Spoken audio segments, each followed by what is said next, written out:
The following is an exclusive presentation of the Carolina Panthers and the National Football League.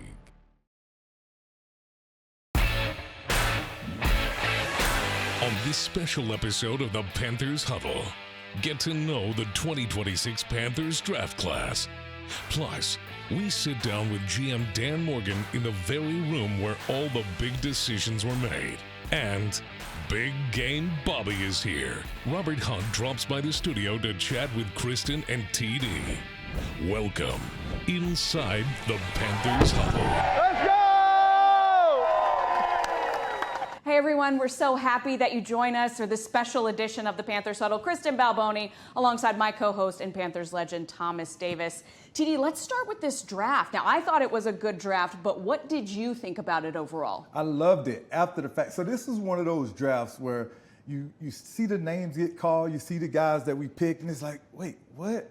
And then you go back and you see it in totality, and it's like, when you say, wait, what did you mean by that? Like, we didn't need that guy. We had this guy that we could have used, or we could have used this guy. But then when you start thinking about the way that this team has been built, you start thinking about the mindset of Dan Morgan and how he wants this team to operate and is winning in the trenches. And that was a great indicator in this draft that Dan's mind is still locked in on bringing dogs in, like he talked about, and bringing guys in that can contribute up front so that we can dominate in the trenches. Yeah, and we love to see that, don't we? Yes. And I'm going to be talking to Dan Morgan about getting some of those dogs in just a little bit. Very excited for that. All right, though, I have to say, first-round pick, Monroe Freeling out of Georgia. Can't go wrong tackle. with a bulldog, and I tell you baby. what, as soon as they announced that pick, my first thought was, TD has to be so happy right now.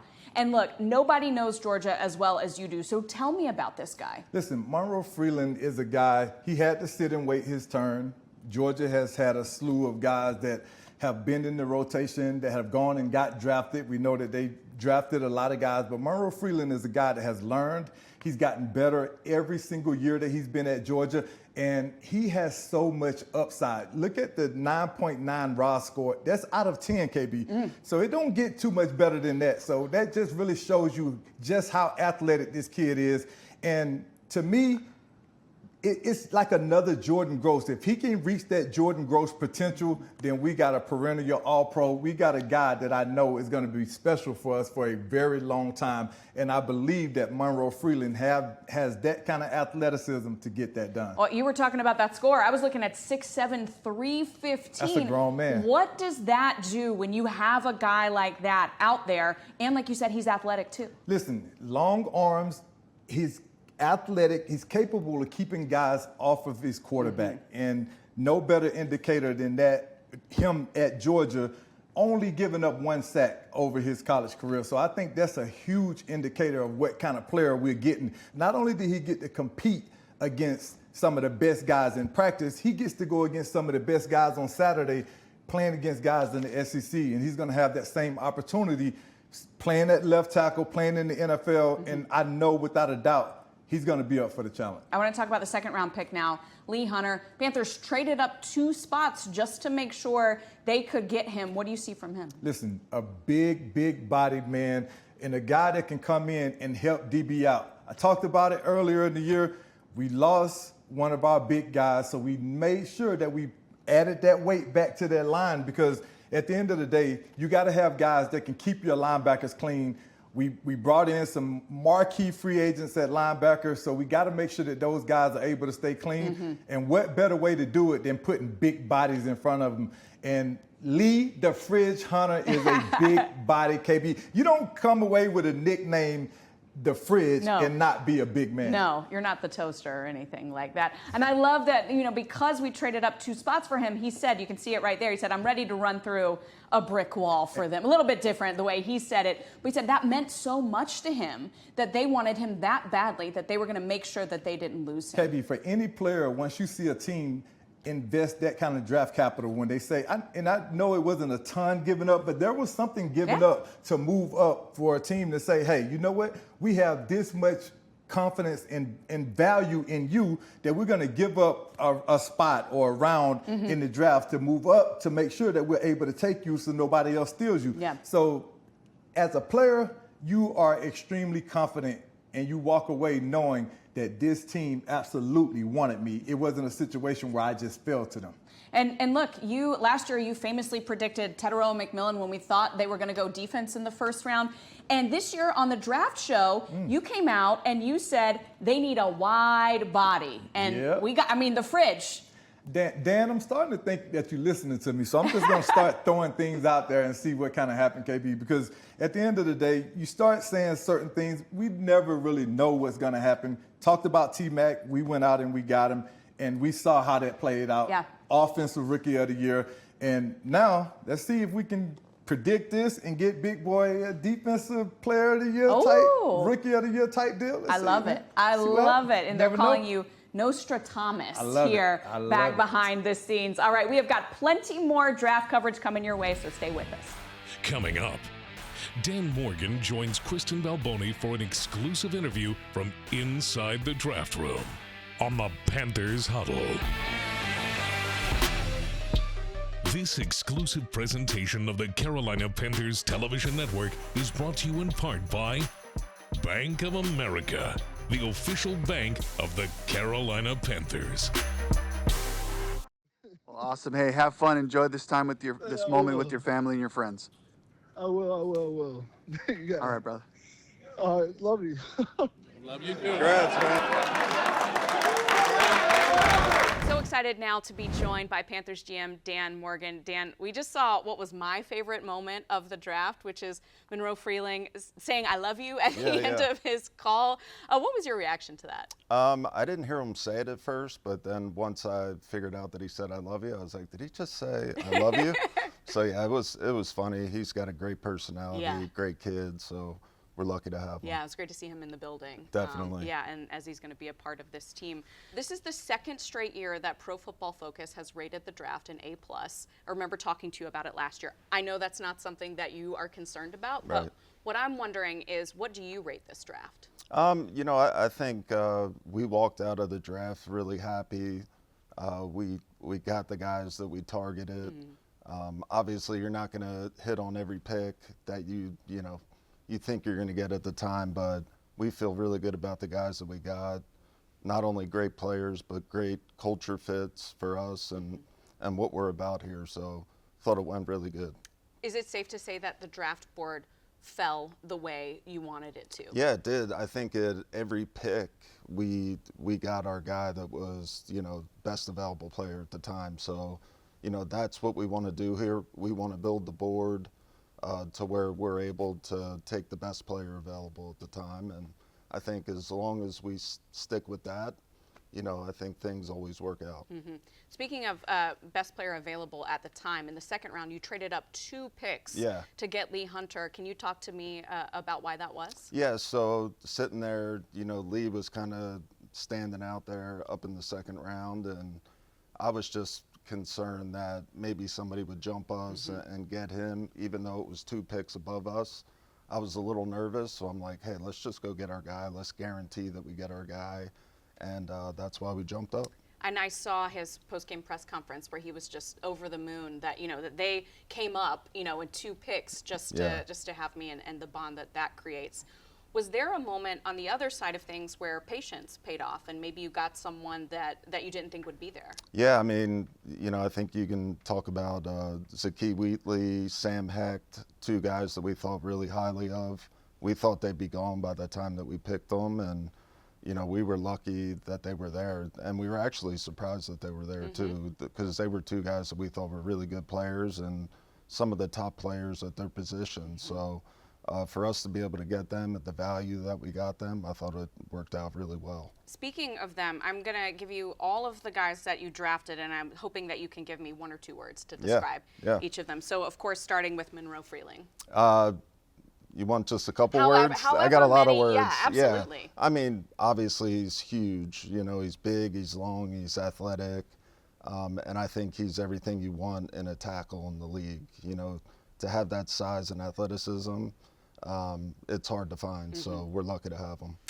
We just talked about him, Lee Hunter. Yeah, I think with him, he's just a big physical guy.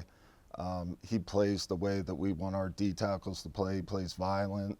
He's tough. He's strong at the point of attack. So just another guy that is going to add value to us. Yeah, the fridge. Yeah, exactly. It's always good when you draft someone named the fridge, Yeah, right? no doubt.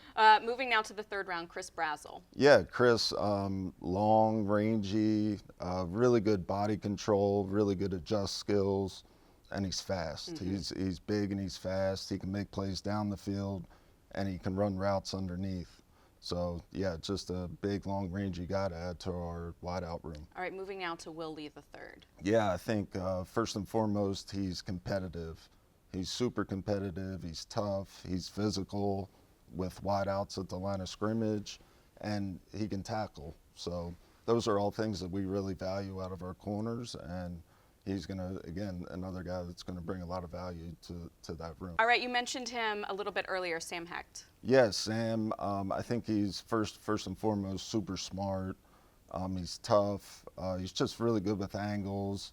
He just knows how to place the center position. So to have a guy that's smart with that high IQ is huge for our offense, and it's huge for Bryce. Another guy that you said didn't think you'd be there for him, Zaki Wheatley. Yeah, Zaki, another guy. He's 6'3", really big guy, really long, rangy guy. He can play deep or he can play up in the box, and he just brings that physical aspect that we look for out of our safeties. All right, and finally, Jackson Kuwach. Yeah, I think he tested really well coming out. Just big, long guy, super instinctual.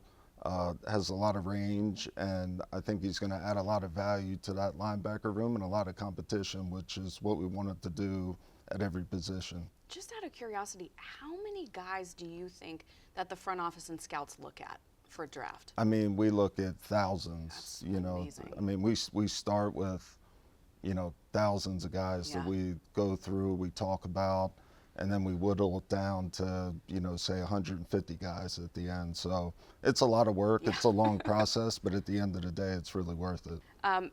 You are not just the GM. Of course, everyone knows you're a star linebacker here. So what does it mean to you to see the way that this team has progressed under your leadership and the way that this team is coming together? Yeah, obviously I take a lot of pride. I don't take this job lightly. We work our butts off here, and, I think this city, this town, and this team, it means so much to me. Yeah. And I'm going to put everything I have into it, and the scouts are going to put everything they have into it to make this team not only a contender, but to ultimately win a championship. And finally, we know the fans are fired up. They were fired up at the end of last season. They're fired up for free agency and now the draft. What message do you have for them? Yeah, I think first and foremost, you're going to get a hungry team. We have a group full of guys that we just want to win. We want to compete. We want to go out there and put a product on the field that not only the fans can be proud of, but also here in the building we can be proud of. So the guys are hungry to go out and win. We're all hungry in the front office, the coaching staff, and just the organization as a whole to go out there and win and bring the city a world championship. Well, there is certainly a lot to be proud of. Dan, thank you so much for the time. Yeah, thanks for having me. Up next, step inside TD's film room, where Thomas Davis and Kristen Balboni break down the X's and O's of some of our new rookies on the Panthers Huddle. Closed captioning for the Panthers Television Network is provided by Charlotte Eye, Ear, Nose, and Throat Associates, providing premier eye and ENT care to North and South Carolina.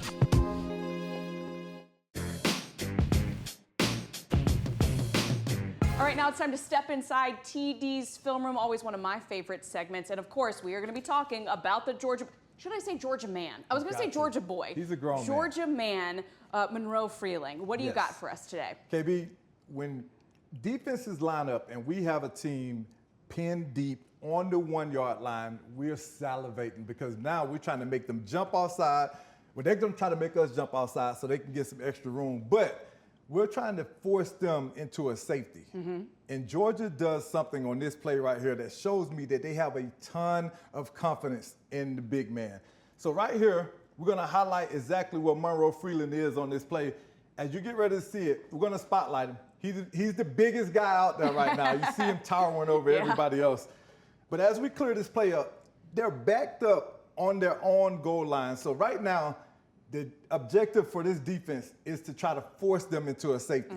He's not going against a slouch now. This is Keldrick Falk, a guy that got drafted 31st overall. So that's a first-round pick for those of you out there counting. Watch what our first rounder does to him, though, KB. Watch the movement. Look at the movement.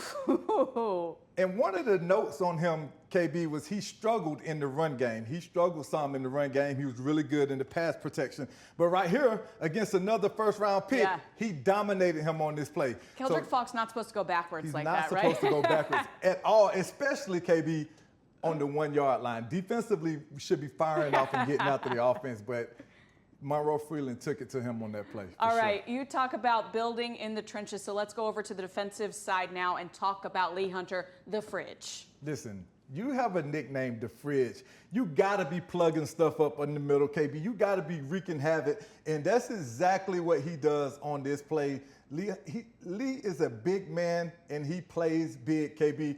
As we watch this play right here, watch the movement patterns. You don't see big men move this fast. Well, we got one that moves this fast. DB, look at him shed those blockers, get into the backfield, and get this defender on the ground.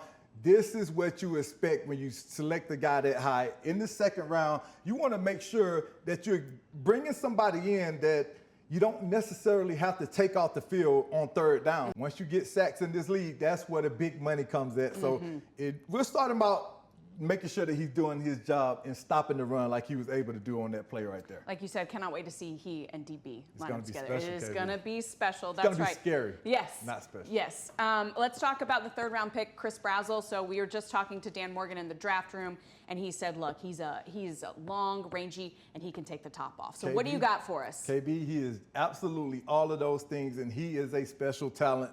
Watch the setup, watch the stem, upfield, release, and just flat out blows by our best DB, gets contacted in the middle of the ball being in the air, KB. Great contact balance, stays up, makes the catch, and finishes in the end zone. Those are the kind of plays that he was drafted for. Yeah. His speed, his athleticism, his ability to contort his body and make the tough catches in traffic, under duress. That's why you draft a guy like Chris That's an Brazzell. incredible play right there. No doubt about it. It was definitely a special play, and hopefully we'll get to see a whole lot of that. Now that Mike Evans is officially out of our division, he can be our new Mike Evans. There we go. I like to hear that. All right, we have talked all show long about the importance of the trenches. And coming up, TD, we are going to talk about a guy who does it like nobody else. Robert Hunt, Panthers guard, is joining us in the studio next. Stay with us. This exclusive presentation of the Carolina Panthers Television Network is brought to you in part by Bank of America, the official bank of the Carolina Panthers. Back here on the Huddle, we are so pleased to be joined now by the Panthers' very own Robert Hunt, a.k.a. Big Game Bobby. Rob, it is great to see you. I just want to know, how are you feeling? I know you recovered from that biceps injury. I'm good. Biceps feeling good. Everything's feeling good. I can't complain. I'm ready to roll. That's awesome. We are so glad to hear that. How tough was it for you to sit and watch the team make a run and not be able to be a part of that? Because I've been in your shoes. It was pretty tough, man. I mean, I kind of wanted to be there, like in the building, just show my face and still let them know I'm there. But like not playing, that was kind of tough watching them boys go to Green Bay and do what they did. I was here in 24, and I came into a program that we all know was trying to find its way. And I think 24 pieces kind of started the foundation, and then last year it was another step, and I wanted to be a part of that to see, because I like seeing what it was in a playoff game, man. Like you lived it, you didn't play it, you didn't see it when it was at its best. Oh yeah. I haven't seen it like that, so for me that was unreal, and I was excited to try to I was rushing back to be a part of that.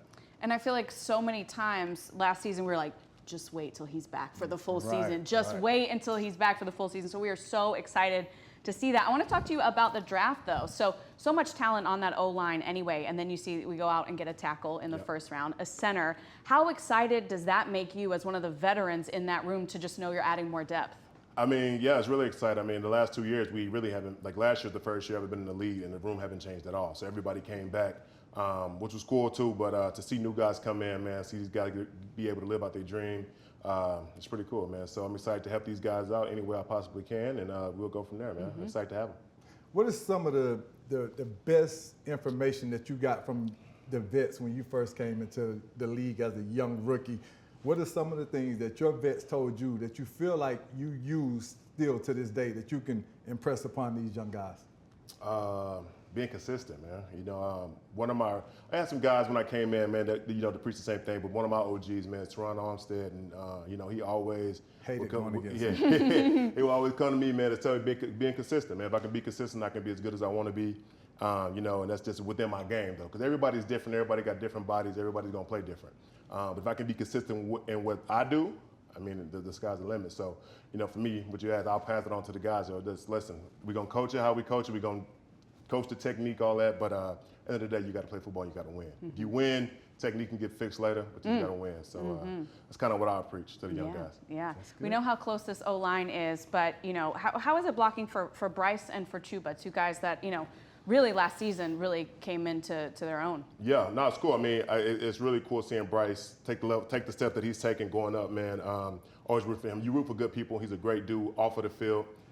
So, you know, I'm always rooting for him. And he can play, man. He's just like a backyard football player, you know what I mean? Chuba love this. He love it.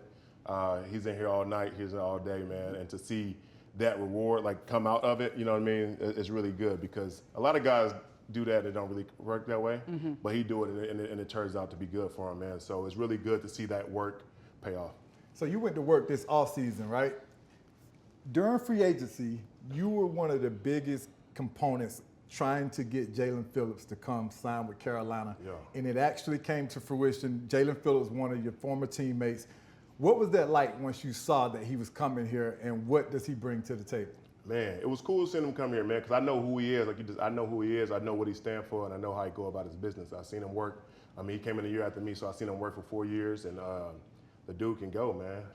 You got to give it to him, man. Guys like that, he always been good at what he do, and I think he's gonna help the team out a lot, man. I'm excited to have him.